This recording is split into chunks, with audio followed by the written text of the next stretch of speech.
Hello friends, कैसे हो आप सब। तो शॉर्टकट लेक्चर की सीरीज़ में आज हम करेंगे लेक्चर नंबर 2, जो बेस्ड होगा आपका क्वाड्रेटिक इक्वेशन, कॉम्प्लेक्स नंबर और फंक्शंस पे। इसमें मैं टोटल आपको 11 क्वेश्चन कराऊंगा और उसमें 2-3 कंसेप्ट भी आपके क्लियर हो जाएंगे। देखो, ये शॉर्टकट लेक्चर की सीरीज़ जो मैंने चलाई है, ये आपके लिए बहुत यूज़फुल होने वाली है, क्योंकि इसमें एक तो ये होगा कि आपके एक साथ 2-3 टॉपिक जो है वो आपको रिमाइंड हो जाएंगे, है ना। उसके फॉर्मूले वगैरह आप अपने जो भी आपके पास नोट्स है, कोई लेक्चर आप सुन रहे हो तो आप रिवाइज करने की कोशिश करोगे। और जो इसमें कुछ टिपिकल और कंसेप्चुअल क्वेश्चन होते हैं वो मैं आपको इजी वे में सोल्व करना सिखाऊंगा, ताकि एग्जाम में जो बड़े क्वेश्चन जिनको आप फर्स्ट टाइम में या तो स्किप करने की कोशिश करते हो या सोल्व करोगे तो वो बहुत लेंथी हो जाते हैं, ठीक है। तो वैसे क्वेश्चन को हम बहुत जल्दी सोल्व करना सीखेंगे। आज मैं टॉपिक कराऊंगा आपको क्वाड्रेटिक इक्वेशन, कॉम्प्लेक्स नंबर और फंक्शन। मैं ये नहीं कह रहा कि मैं एक ही लेक्चर में इनके सारे शॉर्टकट बता दूंगा, बट जो भी मैं आज शॉर्टकट करवाऊंगा आपको वो इन 3 टॉपिक के ऊपर बेस्ड होंगे। और ये नहीं है कि मैं यहाँ पे ख़त्म कर दूंगा इनको, नेक्स्ट लेक्चर्स के अंदर मैं आपको क्वाड्रेटिक इक्वेशन के और शॉर्टकट बताऊंगा, ऐसे ही कॉम्प्लेक्स नंबर फंक्शंस के और भी शॉर्टकट करवाऊंगा, ठीक है। आज हमारा ये सेकंड लेक्चर है जिसमें हम इन 3 टॉपिक से बेस्ड क्वेश्चन करेंगे। सबसे पहले मैं क्वाड्रेटिक इक्वेशन का एक जस्ट आपको ओवरव्यू दे देता हूँ। आपको सबको पता होगा क्वाड्रेटिक इक्वेशन के बारे में। क्वाड्रेटिक इक्वेशन की जनरल फॉर्म क्या होती है? ax² प्लस bx प्लस में c इक्वल टू 0। मैंने आपको कल भी बताया था कि शॉर्टकट लेक्चर की सीरीज सिर्फ उन्हीं बच्चों के लिए यूजफुल होगी जिन्होंने इन टॉपिक्स के बारे में पहले कुछ ना कुछ पढ़ा है, ठीक है। जो बिल्कुल बिगिनर है उनके लिए इन लेक्चर्स का कोई फ़ायदा नहीं होने वाला है। तो इसमें सबसे ज़्यादा जो क्वेश्चन बनते हैं आपके, वो बनते हैं नेचर ऑफ रूट्स के बारे में। नेचर ऑफ रूट्स का मतलब इस क्वाड्रेटिक इक्वेशन के रूट्स कैसे हैं, और आपको पता है वो डिपेंड करता है किसके ऊपर? डी के ऊपर। डी क्या होता है आपका? डिस्क्रिमिनेंट। डिस्क्रिमिनेंट कैसे निकालते हैं? b² माइनस 4ac के फॉर्मूले से, ठीक है। अगर आपको पता है अगर डी 0 हो जाए तो रूट्स क्या होते हैं आपके? Equal and real, real and equal. अगर डी आपका 0 से बड़ा हो जाए तो आपके क्या होंगे roots? Real and distinct, means different. और अगर डी लेस देन 0 हो जाए तो रूट्स आपके क्या हो जाएंगे? इमेजिनरी रूट्स, ठीक है। क्यों? क्योंकि x की वैल्यू क्या होती है आपकी क्वाड्रेटिक फॉर्मूला से? ये वैल्यू होती है x की, ठीक है। एक बार प्लस का साइन लेते हो, एक बार माइनस का, तो वैल्यू आती है।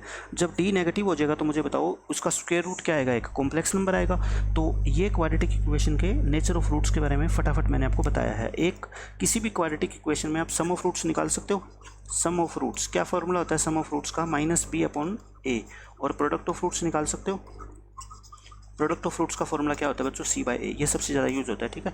तो इन्हीं 2 कंसेप्ट के ऊपर बेस्ड क्वेश्चन मैं आपको आज करवाऊंगा।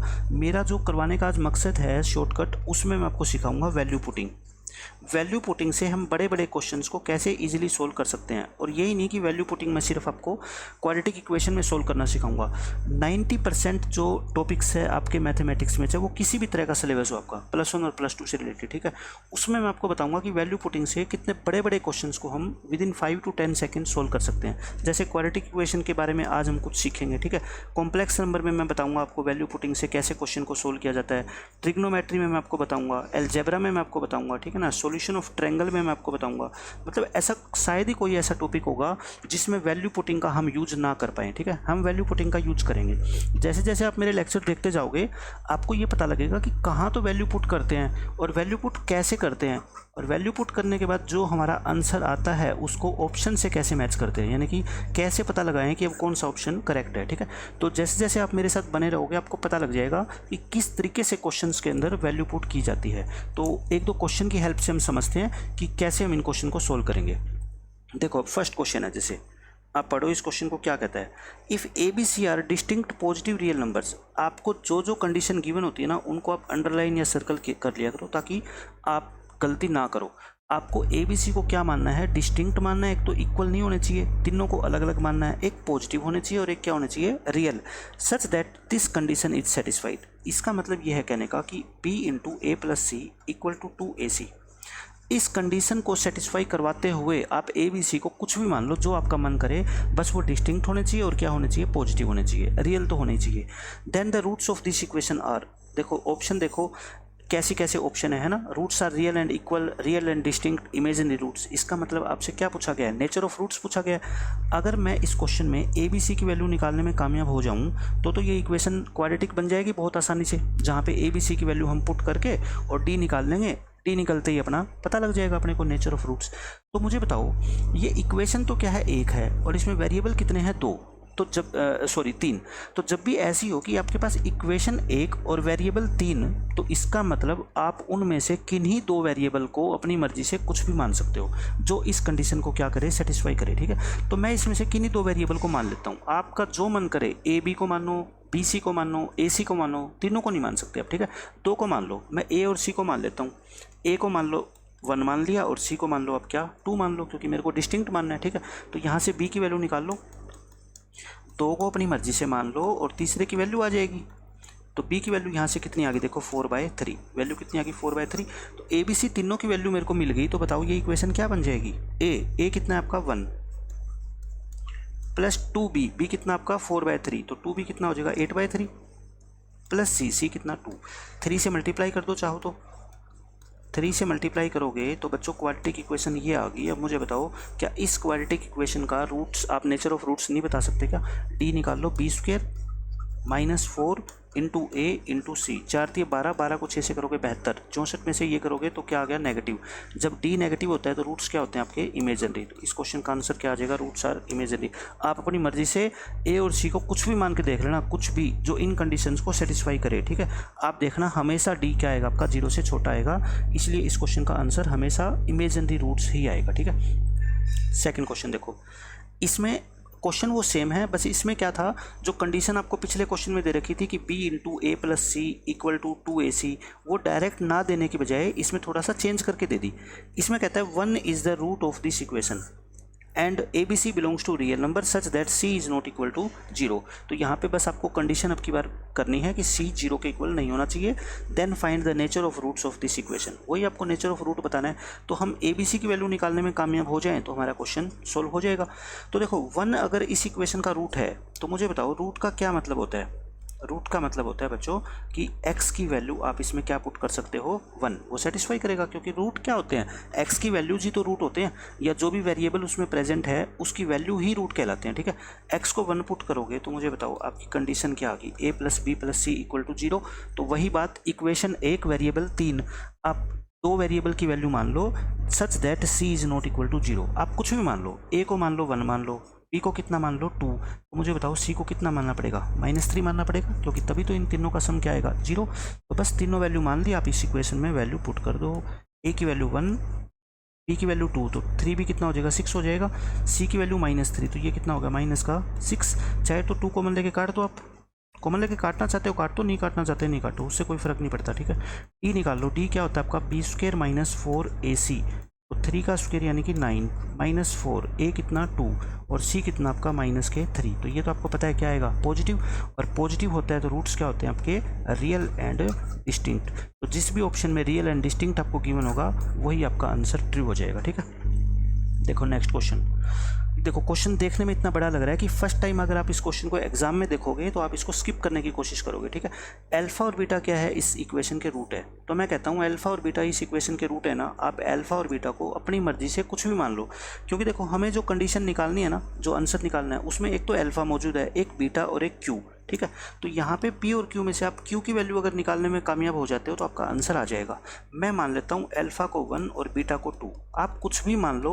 मैं कह रहा हूँ आप घर पे बैठ के एक्सपेरिमेंट करके देख लेना, कुछ भी मान लेना, जो इसकी वैल्यू आएगी ना वो हमेशा सेम आएगी। ठीक है, तो अल्फा 1 और बीटा 2, तो बताओ मेरे को क्वाड्रेटिक इक्वेशन जो आपको गिवन है वो मैं अगर सिंप्लीफाई करके लिखूँ तो ऐसी आ जाएगी क्या। तो यहाँ से अगर आप सम ऑफ रूट्स निकालो तो वो क्या आएगा आपका P आएगा, और क्वेश्चन में सम ऑफ रूट्स यहाँ के अकॉर्डिंग कितना आएगा 1 + 2 यानी कि 3। ये तो P की वैल्यू आई है, लेकिन हमें P नहीं चाहिए, हमें तो क्या चाहिए बच्चों Q चाहिए। तो प्रोडक्ट ऑफ रूट्स निकालो -P + Q, और अपनी प्रोडक्ट ऑफ रूट्स कितनी आएगी 2। तो यहाँ से माइनस का साइन उधर ले जाओ आप, है ना, माइनस को उधर भेज दो, और P की वैल्यू कितनी है 3। तो यहाँ से मुझे बताओ Q कितना आ जाएगा आपका -5। तो मेरे को तो Q चाहिए था, Q -5, अल्फा 1 और बीटा कितना 2, तीनों वैल्यू आ गई। तीनों वैल्यू को आप इसमें पुट कर दो, आपका आंसर आ जाएगा।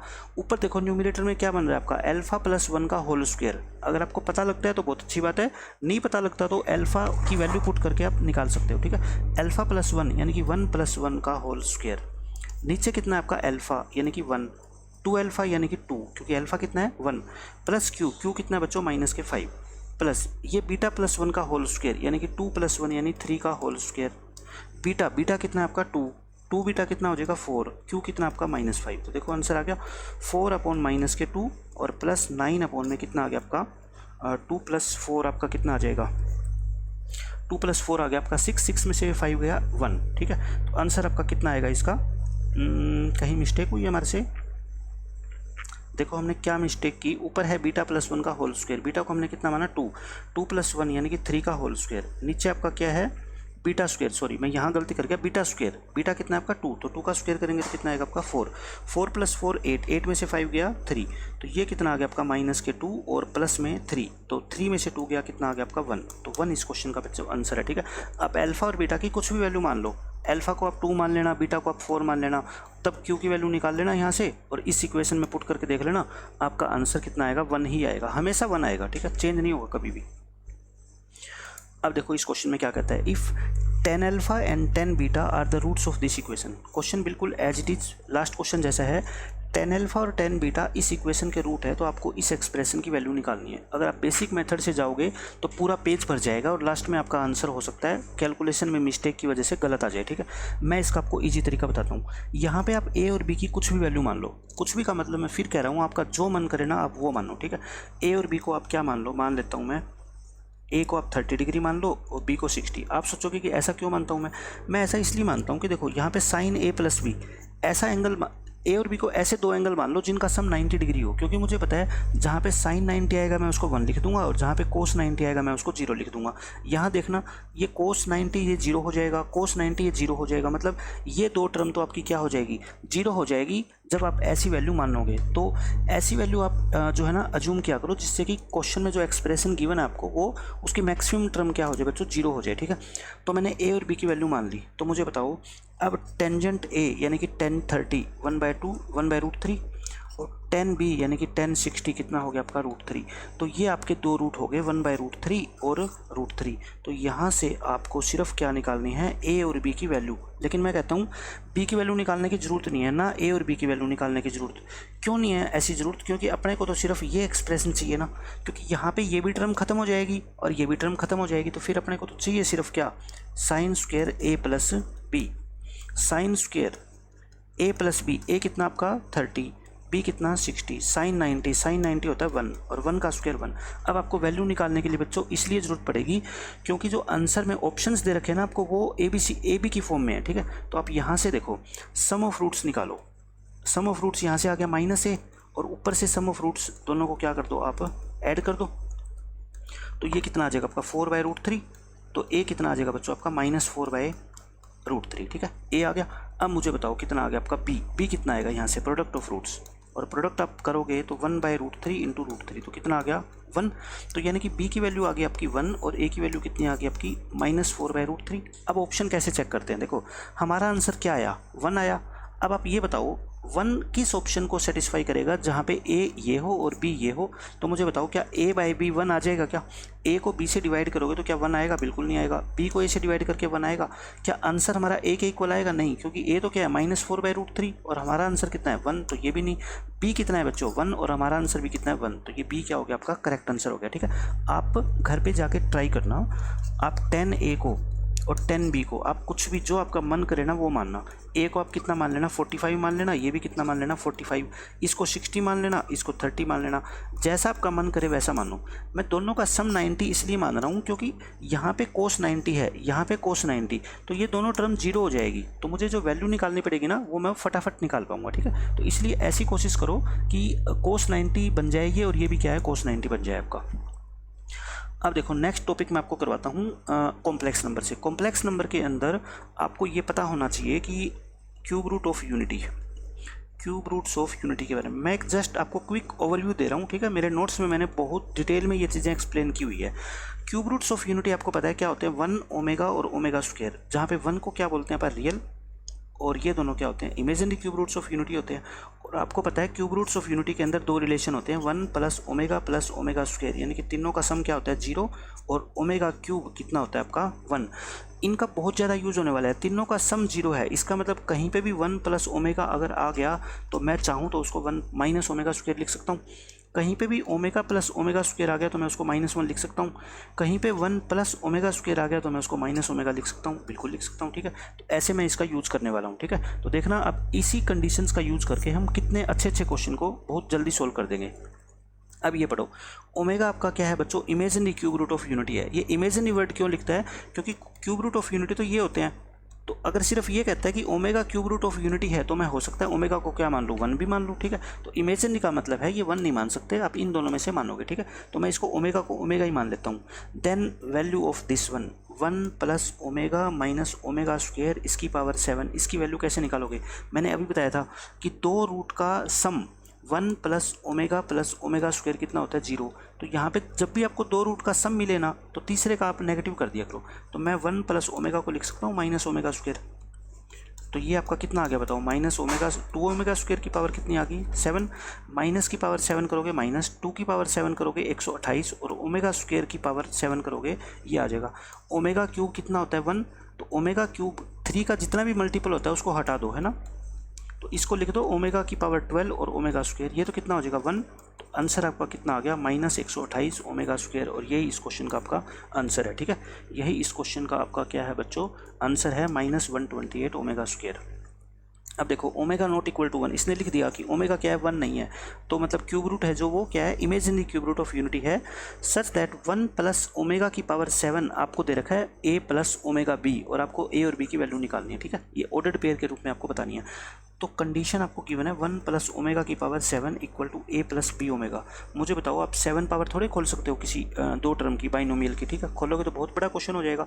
1 प्लस ओमेगा मैंने अभी बताया था, दो रूट का सम आ जाए तो उसको तीसरे का क्या लिख दो, नेगेटिव लिख दो, है ना, यही होता है। अब ये बताओ इसका आंसर क्या आएगा, माइनस ओमेगा की पावर 14, और 14 को फिर से मैं क्या लिख सकता हूँ ओमेगा स्क्वायर, क्योंकि 12 तो कैंसिल हो जाएगी। लेकिन देखो यहाँ तो ओमेगा है और यहाँ ओमेगा स्क्वायर है, आप ओमेगा की फॉर्म में लेके आओ। 1 प्लस ओमेगा स्क्वायर आपका कितना होता है 0, तो 1 प्लस ओमेगा कितना होता है माइनस ओमेगा स्क्वायर, तो माइनस ओमेगा स्क्वायर को मैं दोबारा लिख दूँ 1 प्लस ओमेगा। ऐसा मैं क्यों कर रहा हूँ, ताकि मैं दोनों तरफ से कोफिशिएंट को इक्वेट कर पाऊँ।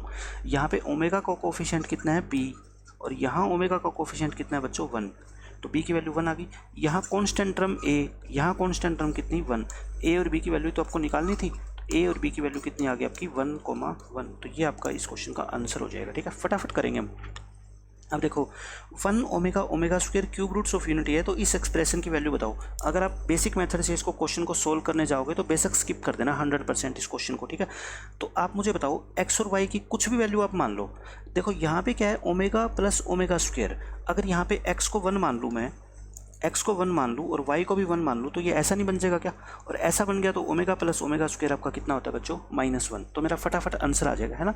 x और y को 1 मानना जरूरी नहीं है, मेरे कहने का मतलब है x और y को दोनों क्या मानो आप इक्वल मानो, क्योंकि इक्वल मानने से क्या होगा, ये इन दोनों में से फिर कॉमन आ जाएगा। जैसे x और y इक्वल है तो मान लेता हूँ मैं फिर y को भी मैं x लिख देता हूँ, तो फिर यहाँ से x आपका कॉमन आके और ओमेगा प्लस ओमेगा स्क्वायर आपका क्या बन जाएगा -1 बन जाएगा, यानी कि ओमेगा और ओमेगा स्क्वायर क्वेश्चन से खत्म हो जाएंगे।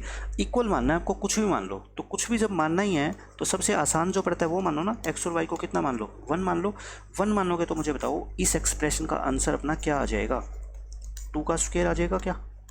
1 मानोगे तो ओमेगा प्लस ओमेगा स्क्वायर कितना होता है -1, और ये भी ओमेगा स्क्वायर प्लस ओमेगा कितना होता है -1, तो कितना आ गया आपका आंसर 4 + 1 + 1 6। अब आंसर हमारा आ गया 6।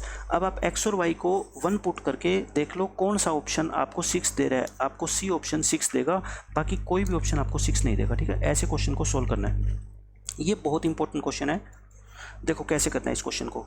Omega is the imaginary root of x की पावर n-1, ये इस इक्वेशन का इमेजिनरी रूट है। इसका मतलब क्या है, ओमेगा क्या है बच्चों, इसका nth रूट ऑफ यूनिटी है ना, nth रूट ऑफ यूनिटी। मैंने बताया था आपको कि यूनिटी की आपको जरूरत नहीं है कि क्यूब रूट ऑफ यूनिटी के ऊपर ही क्वेश्चन आए, स्क्वायर रूट ऑफ यूनिटी के ऊपर भी आता है, फोर्थ रूट ऑफ यूनिटी के ऊपर भी आता है, फिफ्थ के ऊपर भी आता है, nth रूट के ऊपर भी आता है, ठीक है। ये क्या है आपका nth रूट ऑफ यूनिटी।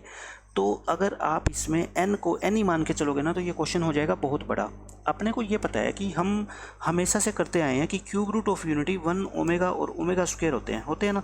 तो आप इसमें n को क्या मान लो, 1 ही मान लो, सॉरी 3 मान लो।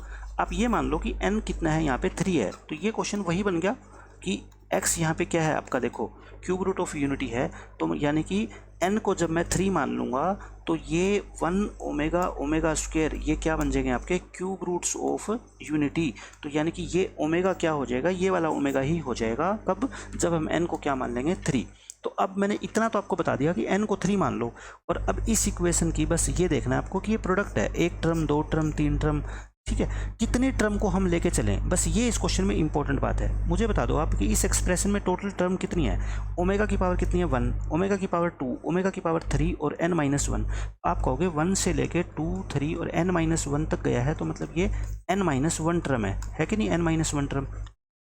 तो जब आपने n को 3 माना है, जब देखो n यहाँ पे n था तो ये n-1 टर्म की मल्टीप्लाई कर रहा है ना, मतलब जितनी यहाँ पे पावर है उससे एक कम टर्म की मल्टीप्लाई कर रहा है। तो जब आपने n को 3 माना है तो आप 3-1 यानी कि सिर्फ 2 टर्म की मल्टीप्लाई करके आप अपना आंसर निकालोगे, ठीक है। ये बहुत इंपॉर्टेंट कंसेप्ट है। यहाँ पे बच्चा गलती से क्या कर देता है, 3 टर्म की मल्टीप्लाई कर देता है, लेकिन क्यों, जब देखो यहाँ पे टर्म n-1 है, यहाँ पे n है तो ये उससे एक कम टर्म है ना, उसकी जो मल्टीप्लाई हो रही है। तो यहाँ पे हमने n को 3 माना है तो मैं इसकी 2 टर्म की मल्टीप्लाई करूँगा।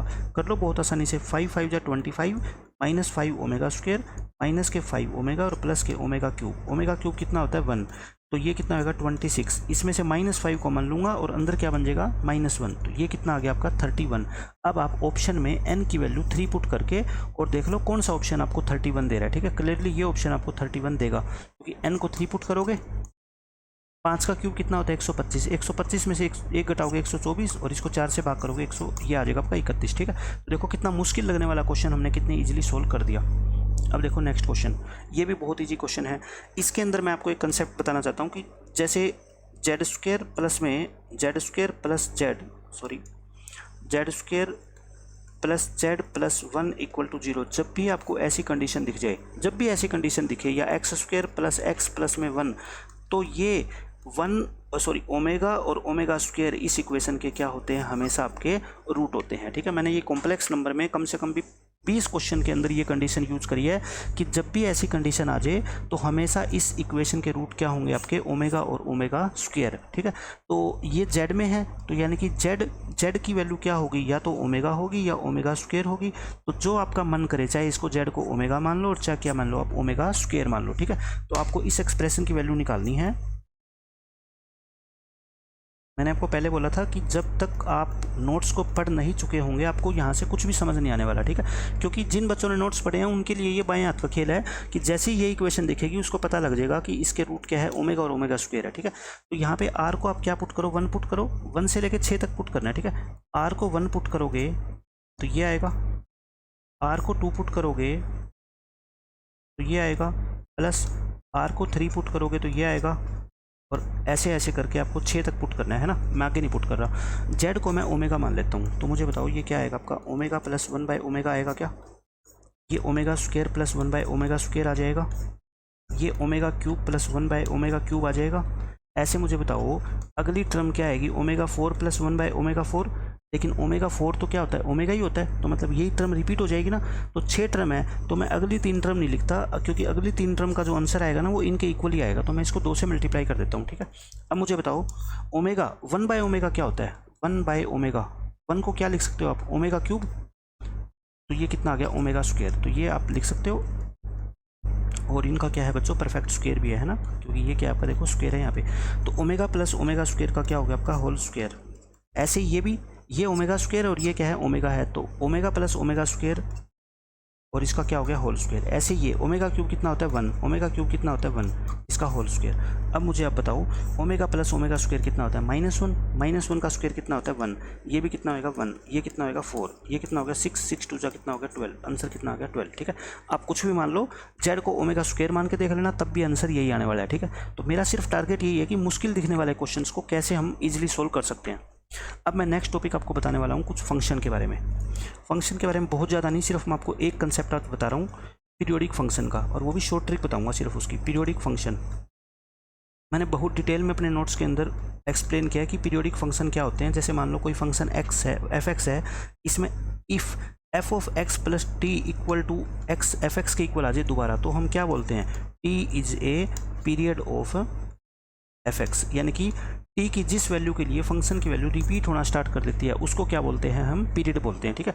और फंडामेंटल पीरियड क्या होता है, अगर t की वैल्यू क्या है आपकी, t is least positive number, least positive number, then T is called the fundamental period of f(x).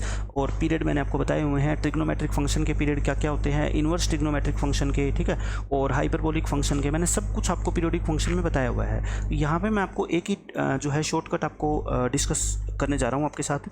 अगर फंक्शन ऐसा आ जाए आपका f of x plus A और प्लस में f of x plus B is equal to some constant value, अगर कुछ ऐसा आपको क्वेश्चन में गिवन है और पूछे कि फंक्शन का आप पीरियड बताओ, मतलब टी की वैल्यू बताओ, तो इसका डायरेक्ट आपको टी की वैल्यू मैं निकालने का फॉर्मूला देता हूँ, twice of modulus B minus A, या ए माइनस बी कर दो, क्योंकि मॉडुलस है तो उससे कोई फ़र्क नहीं पड़ेगा, ठीक है। तो ये शॉर्टकट आपको मैं बता रहा हूँ, नोट डाउन कर लेना, इसको बहुत ज़्यादा इंपॉर्टेंट है ये। जैसे क्वेश्चन से आप करके दिखाता हूँ, मैं एक एग्जाम्पल देता हूँ पहले। f of x plus 3 plus f of x plus में 8 इज इक्वल टू मान लो है आपका 10, कुछ भी मान लो आप इसको, ठीक है। ऐसा फंक्शन है और कहे आप इस फंक्शन का पीरियड बताओ, t बताओ, तो t की वैल्यू क्या होगी, देखो 2 इंटू, यहाँ पे मेरे को बताओ a कितना है, x के साथ जो वैल्यू प्लस हो रही है वो a कहलाती है ना, कितना है 3, माइनस का साइन लगाओ बीच में, b क्या है, x के साथ क्या प्लस हो रहा है 8, बस खत्म क्वेश्चन। 2 इंटू, अब बताओ 3 में से 8 गया -5, और -5 का मॉडुलस कितना होता है 5। इस क्वेश्चन का जो फंडामेंटल पीरियड आ गया वो कितना आ गया बच्चों, 10। ऐसे क्वेश्चन आपको करने हैं, ठीक है।